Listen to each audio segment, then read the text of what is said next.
il y a un patient qui vient de se plaindre qu'il lui manquait 20 degrés de flexion à l'épaule. Ça ne veut absolument rien dire. Et pour que vous compreniez pourquoi ça ne veut rien dire, on va reprendre les bases de l'examen articulaire.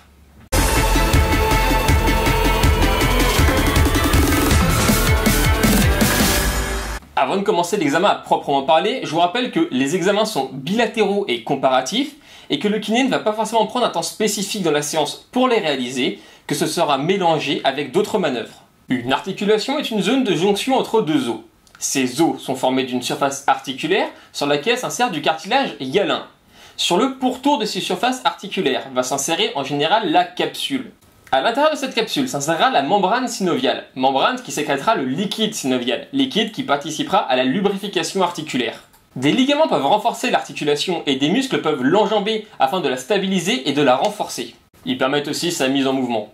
Les mouvements des articulations sont définis selon des plans et des axes, et leur conformation nous permet de déterminer un nombre de degrés de liberté.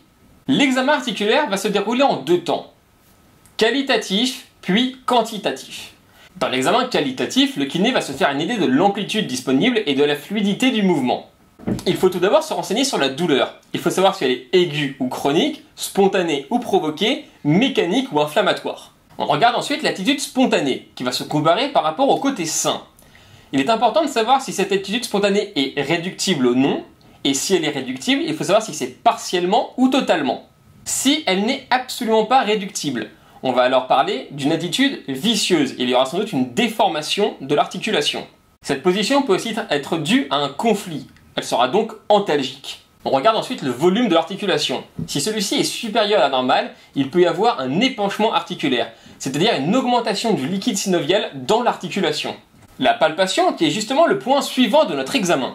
On palpe les interlignes, les repères osseux, les ligaments et les muscles. Puis vient le temps de la mobilisation, qui sera faite uniquement en passif, et qui permettra au kiné de voir l'amplitude disponible, la fluidité, s'il y a des bruits, des ressauts, la présence de douleurs ou de bruits anormaux. Un type d'arrêt va correspondre à une structure bloquante. Les arrêts durs sont dus à des butées osseuses, les arrêts mous sont dus à la rencontre de masses charnues, les arrêts fermes sont dus à la mise en tension des structures capsulo-ligamentaires, et les arrêts élastiques sont dus aux muscles.